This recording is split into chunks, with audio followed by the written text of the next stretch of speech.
Bienvenido al tema de dolor. Durante siglos se ha fracasado a la hora de englobar en una sola definición la enorme complejidad y multitud de aspectos y variantes que presenta el concepto de dolor. El término dolor es definido en la última edición del Diccionario de la Lengua Española de la Real Academia Española, basado en su etimología latina dolor, conocido como oris, como aquella sensación molesta y aflictiva de una parte del cuerpo por causa interior o exterior, y también como un sentimiento, pena o congoja que se padece en el ánimo. La definición más aceptada actualmente es la de la Asociación Mundial para el Estudio del Dolor, con sus siglas IASP, reconociendo que es una experiencia sensorial y emocional desagradable, que está asociada con un daño tisular, real o potencial o descrita en términos de dicho daño. El dolor se produce cuando llegan a distintas áreas corticales del sistema nervioso un número de estímulos suficientes a través de un sistema aferente normalmente inactivo, produciéndose no solo una respuesta refleja, sino una sensación desagradable, una respuesta emocional con varios componentes. Dentro de estos encontramos tres. El componente sensorial discriminativo, el cual hace referencia a cualidades estrictamente sensoriales del dolor, tales como su localización, la calidad, intensidad y sus características temporoespaciales. El segundo componente es el cognitivo evaluativo. Ese se encarga de analizar e interpretar el dolor en función de lo que se le está sintiendo y lo que puede llegar a ocurrir. En el tercer componente está el afectivo emocional, por el que la sensación dolorosa se acompaña de ansiedad, depresión, temor, angustia, entre otras. Respuestas en relación con experiencias dolorosas previas a la personalidad del individuo y con factores socioculturales. A continuación, encontrarás una serie de definiciones de los términos comunes de dolor, según la Asociación Internacional para el Estudio del Dolor. Iniciemos. Alodinia. Es un dolor provocado por un estímulo que en condiciones normales no lo provoca. Ante el tacto, presión suave, calor o frío moderado, el paciente experimenta dolor. En la alodinia, el estímulo y la respuesta tiene diferente modalidad, a diferencia de la hiperalgesia. La causa que origina no suele ser dolorosa, pero sí lo es en la respuesta. Hay una pérdida de la especificidad de la modalidad sensitiva. De igual manera que en la hiperalgesia se puede diferenciar una alodinia mecánica y una térmica, según el estímulo utilizado. La alodinia mecánica se divide a su vez en estática, si se aplica un solo estímulo como la presión manual leve que causa un dolor sordo pesado, y dinámica por aplicación repetida de estímulos suaves o por el paso suave sobre la piel de un cepillo, una gasa o algodón. Esto origina un dolor agudo superficial. La alodinia térmica puede ser al frío o al calor. Como en la hiperalgesia térmica se desencadena un dolor urgente que se puede comparar con otra región de piel no afectada y que puede persistir más allá de la aplicación del estímulo. Analgesia. Es la ausencia de dolor ante un estímulo normalmente doloroso. Anestesia dolorosa. Es la percepción de dolor en un área anestésica o insensible. Artralgia. Es el dolor referido que se ubica directamente en una articulación. Causalgia. Es el síndrome caracterizado por dolor quemante, alodinia e hiperpatía, secundario a una lesión nerviosa traumática. Dermatoma. Es el segmento sensorial cutáneo correspondiente a una metámera nerviosa. Disestesia. Es la sensación desagradable, espontánea o evocada. Dolor por desaferentación. Este es secundario a la pérdida de estimulación sensorial del sistema nervioso central desde el sistema nervioso periférico. Dolor central.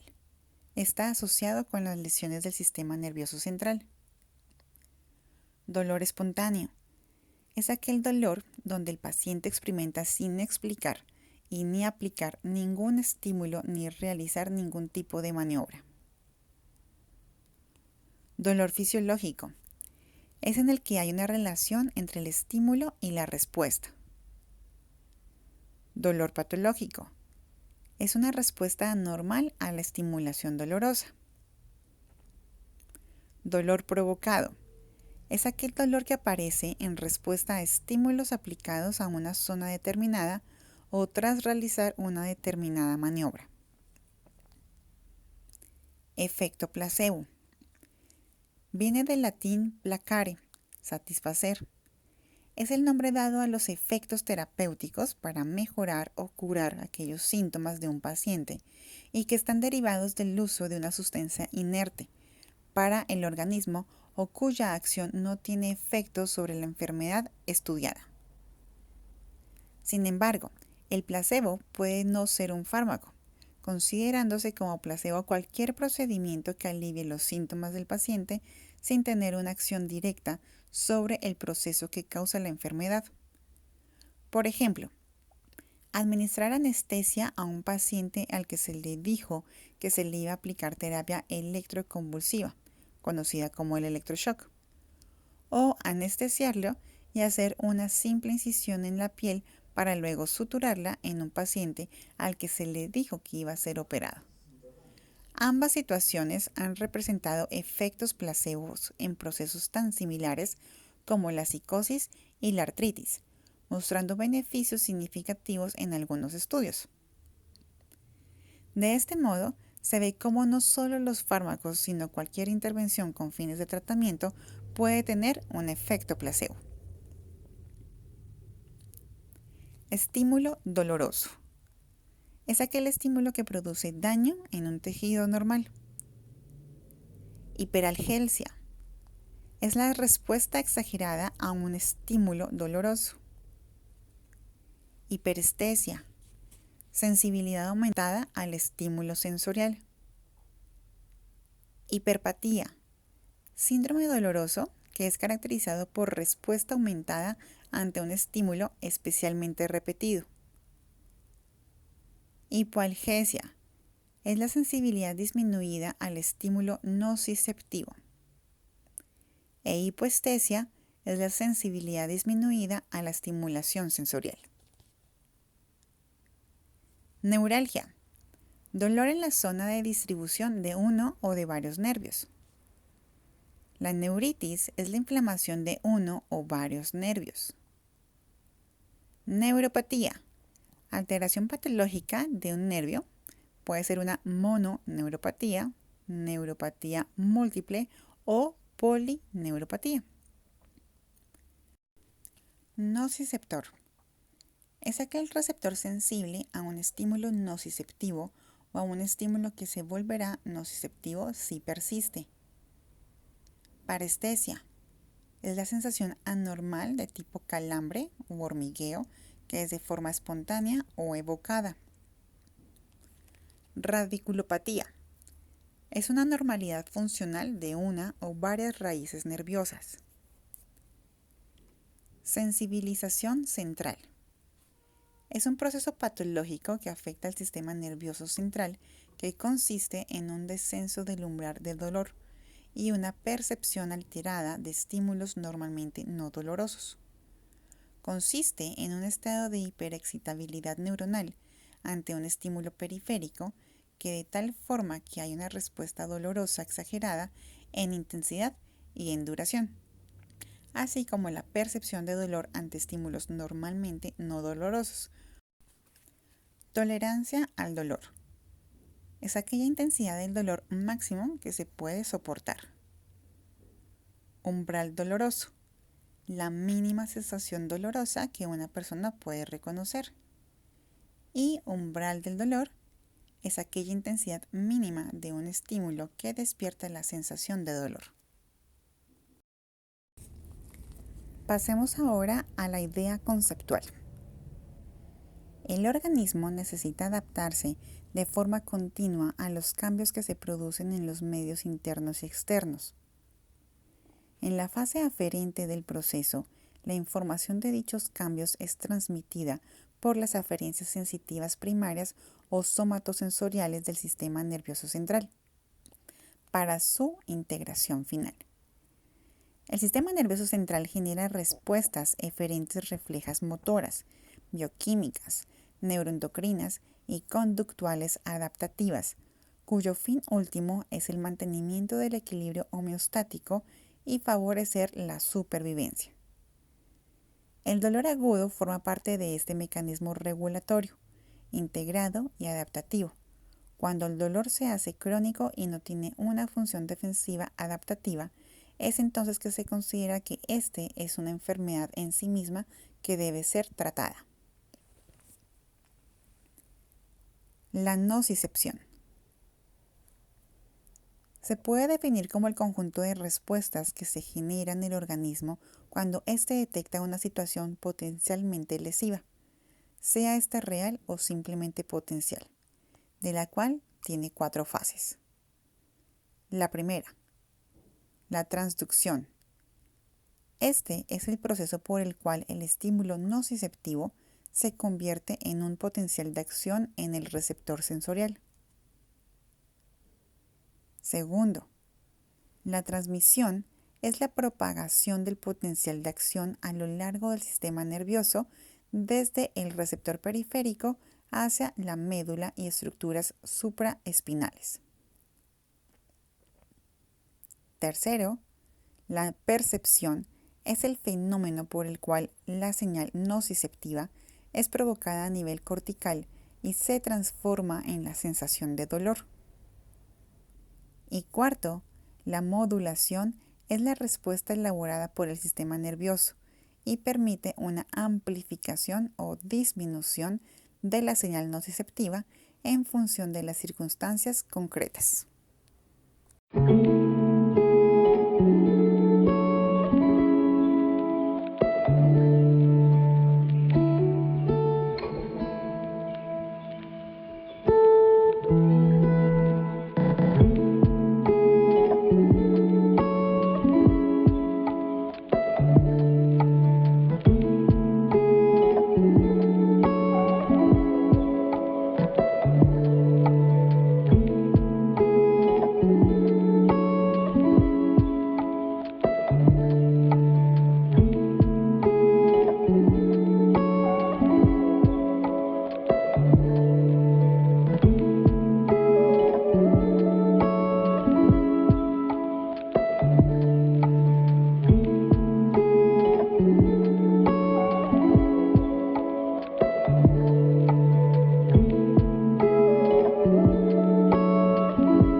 Los nociceptores son células nerviosas especializadas en la transducción de un estímulo nocivo, puede ser térmico, mecánico o químico, en una señal bioeléctrica capaz de indicar al organismo la existencia de un daño.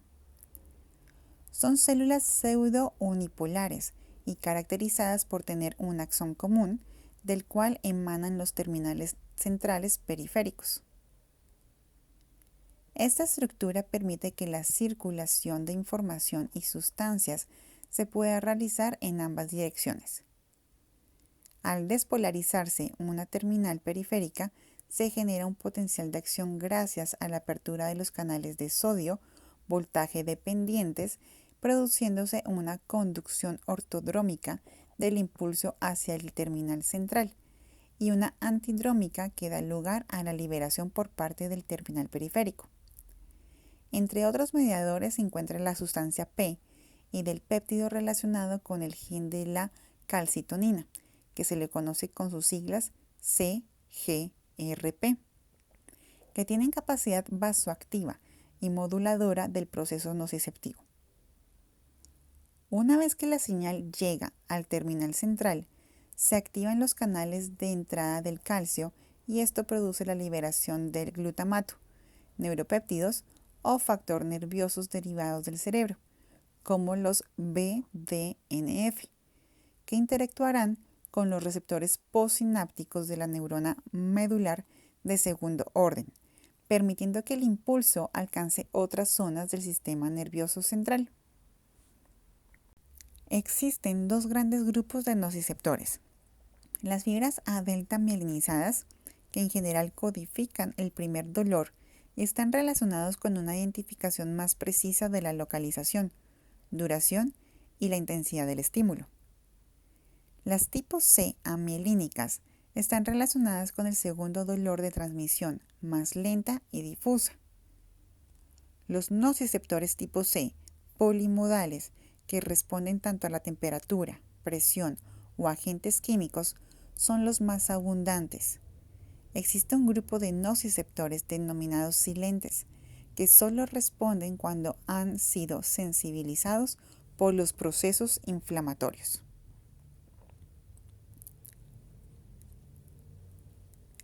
Los receptores y los canales iónicos. Los receptores son estructuras que se encuentran en las membranas de las terminales periféricas y centrales. Existen dos tipos básicos: los ligados a un canal iónico, y al ser activados permiten el paso de iones dando lugar a los procesos de despolarización y repolarización, y los ligados a proteinasas, que ponen en marcha los mecanismos de señalización en cascada intracelular. Los canales de sodio sensibles a TTX permiten la despolarización. Los canales de sodio resistentes a la TTX en condiciones patológicas participan en la generación de potenciales de acción. Los rectificadores tardíos de potasio sirven a la hiperpolarización. El canal de calcio es el principal responsable de mantener la propagación de la señal en la sinapsis medular a nivel central, y al permitir la liberación de glutamato, aspartato, PRGC y sustancia P.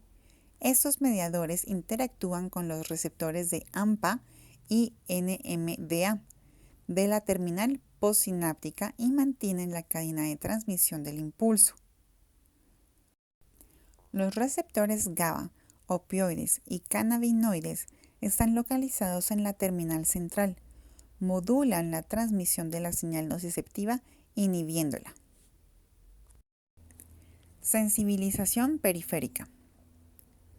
La sensibilización periférica implica la reducción del umbral de descarga del terminal periférico del nociceptor. Las moléculas liberadas como respuesta al daño tisular y por la activación de las células del entorno como queratinocitos, mastocitos, linfocitos, plaquetas o el propio nociceptor, recibe el nombre de sopa inflamatoria, que involucra sustancias P, CGRP, quininas, aminas, prostaglandinas, factor de crecimiento, quimoquinas, citoquinas, el propio ATP, protones, entre otros. Estas moléculas inducen cambios morfológicos y funcionales en la neurona que producen un incremento en la expresión de estructuras tales como los canales de sodio y de TRPV1, o moléculas como los neuropéptidos o BDNF. La interacción de estas moléculas son los diferentes receptores de membrana. Inicia una activación en cascada de segundos mensajeros intracelulares que modifican la capacidad de disparo de la célula, siendo la consecuencia final una mayor capacidad de respuesta a los estímulos. En circunstancias se traduce clínicamente en los siguientes procesos: en una hiperalgesia, alodinia y dolor espontáneo. El dolor espontáneo se puede producir por una respuesta anómala a estímulos que normalmente no causan daño, por ejemplo, una palpitación arterial, incremento de la temperatura, o por las descargas ectópicas del propio nociceptor dañado o por las producidas por las fibras sanas circundantes en respuesta a la liberación de TNF-alfa por parte de las células de Schwann dañadas. En la actualidad, algunos autores proponen un nuevo estado de nociceptor, denominado descebado, en el cual un nociceptor sensibilizado, pasadas unas horas, tendrá una respuesta normal a los estímulos fisiológicos, pero tendrá una respuesta aumentada ante los estímulos derivados de la inflamación. Ese estado perdurará semanas y la respuesta hiperalgésica a los agentes inflamatorios es mayor, pudiendo ser una posible explicación al mantenimiento del dolor crónico. Sensibilización central. Si los impulsos nociceptivos son de gran intensidad o se mantienen en el tiempo, se producen cambios plásticos en las neuronas del asta posterior que facilitan la transmisión del impulso nociceptivo. Estos cambios en las funcionalidades se denomina sensibilización central y originan unas manifestaciones clínicas determinadas. Algunos autores asumen que representa el sustrato anatómico y fisiológico al hecho de la persistencia de dolor en ausencia de impulsos nociceptivos periféricos en los cuadros de dolor crónico, ya que el estado de hiperactividad del sistema permitiría explicar la actividad autónoma del sistema en ausencia del estímulo periférico. En líneas generales, y quinto, alteración de la capacidad regulatoria del sistema descendente. La traducción clínica de estos procesos son la alodinia y el aumento de área dolorosa que circunda la zona lesionada periférica. Sistema aferente sensitivo primario somático y visceral, conocido con sus siglas SASP. Este sistema es el encargado de codificar y transducir los cambios que se producen en el medio externo e interno para comunicárselo al sistema nervioso central. Como tal, se puede considerar parte del sistema aferente. El sistema somatosensorial informa de los cambios en el medio externo, como la temperatura, presión, posición, daño, etc. Y las aferencias sensitivas viscerales hacen lo propio con el medio interno. Por ejemplo, el pH, sustancias tóxicas, distensión visceral, isquemia, entre otras. Estas señales alcanzan los diferentes niveles del sistema nervioso central para generar respuestas reflejas medulares y encefálicas, así como respuestas conductuales y emotivas que se consideran la fase eferente. Esta respuesta eferente permite la adaptación del individuo al continuo cambio ambiental, preservar la homeostasis y permitir la supervivencia de la persona. En el concepto de somatotopia, hace referencia a la representación punto a punto que se realiza de la superficie cutánea a lo largo de todo el sistema somatosensorial. Esto permite al sistema nervioso central interpretar con claridad el lugar exacto del cuerpo donde se produce la sensación táctil o dolorosa. El SASP tiene unas características anatómicas comunes. La primera neurona Es de tipo pseudo-unipolar y está constituida por, primero, el axón periférico, que transduce las señales que se producen en el medio. Segundo, el cuerpo, que está localizado en el ganglio de la raíz dorsal. Este ganglio está constituido por el conjunto de somas de todas las aferencias primarias, tanto somáticas como viscerales. Juega un papel importante en los fenómenos de sensibilización. El ganglio de la raíz dorsal no está protegido por la barrera hematoencefálica. En el caso de la inervación facial, los somas se encuentran en el ganglio del gáser. Y tercero, el axón central. Este sinapta con la segunda neurona en la médula, estableciendo aquí la primera sinapsis del circuito. El mayor contingente de aferencias nociceptivas llega a la capa 1. Segunda neurona. Está localizada en el asta posterior de la médula y puede recibir información de un solo tipo de aferencia sensitivo periférico o, en la mayoría de las ocasiones, relacionarse con dos tipos diferentes o más, siendo esto el sustrato anatómico de los fenómenos de convergencia y dolores referidos. Las neuronas nociceptivas del área trigeminal sinaptan con su segunda neurona en el subnúcleo caudal del trigémino. Trayecto medular. Los haces ascendentes se originan en estas segundas neuronas medulares que se encuentran distribuidas por las diferentes capas del asta posterior. Segunda sinapsis. Esta se realiza a nivel supraespinal y puede localizarse en núcleos del tronco del encéfalo o en el tálamo. Y el destino encefálico es donde la última sinapsis la realizan a nivel de las cortezas somatosensitivas, originándose la percepción del dolor y del tacto. En las cortezas asociativas se produce la emisión de conductas y sentimientos. En el cerebelo se producen ajustes inconscientes de la posición y del movimiento. El sistema de las aferencias viscerales sensitivas es igual al somático, pero se caracteriza por tener una representación más difusa, como los dolores peor definidos. El aferente periférico que proviene de la víscera acompaña a los contingentes simpáticos y parasimpáticos atravesando los ganglios autónomos y al llegar a los paravertebrales ascienden o descienden varios segmentos medulares hasta alcanzar el cordón medular correspondiente. En la médula sinaptan en líneas generales con neuronas que reciben proyecciones somáticas, lo cual establece la base anátomo-fisiológico para que se produzcan tres fenómenos relevantes en el dolor.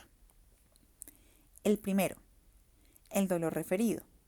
Un ejemplo clásico es el de la víscera cardíaca que proyecta su sensación de dolor en el territorio somático correspondiente al brazo izquierdo. Segundo, la convergencia somatovisceral.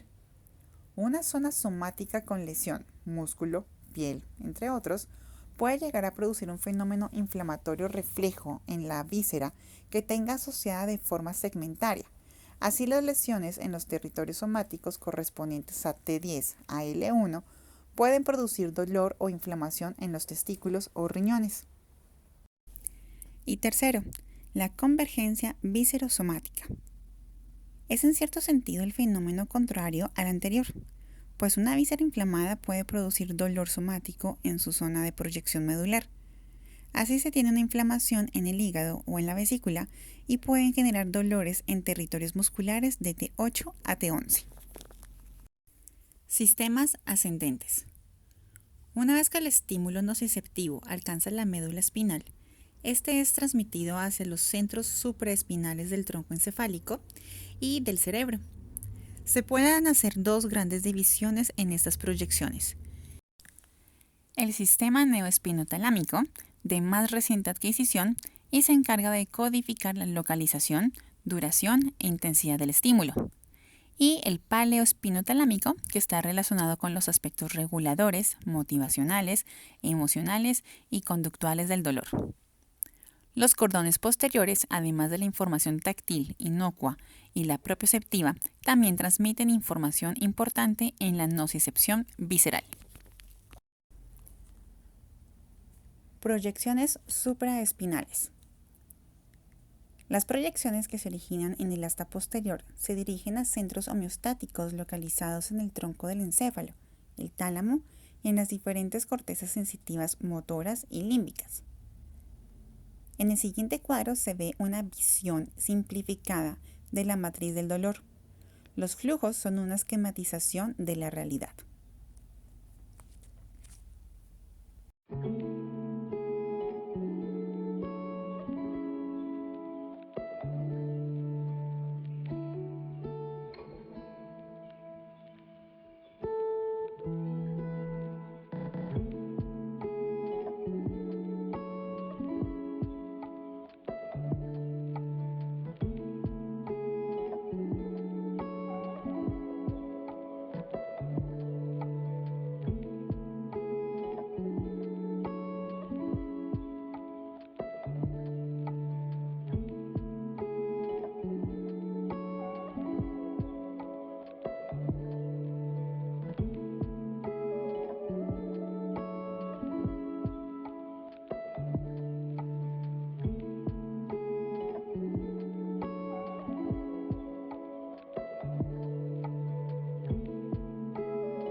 Tronco del encéfalo.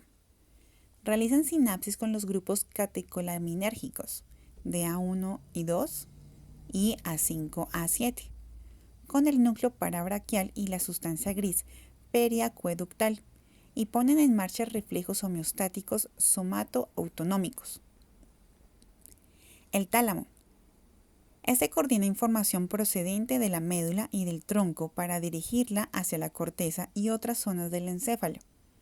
En los primates, las proyecciones nociceptivas neoespilotalámicas medulares alcanzan los núcleos ventromediales posterior y el dorso medial, desde donde proyectan a la corteza somatosensitiva primaria S1, que corresponde al área 3A, y a la secundaria S2, originando los aspectos más discriminativos del dolor. El núcleo ventromedial posterior recibe proyecciones de la lámina 1, enviando conexiones a la corteza interoceptiva insular y a la corteza cingulada anterior, que van a estar relacionadas con aspectos homeostáticos y emocionales del dolor. Los núcleos mediales e intralaminares reciben proyecciones del paleoespinal relacionadas con actividades motoras y emocionales. Corteza.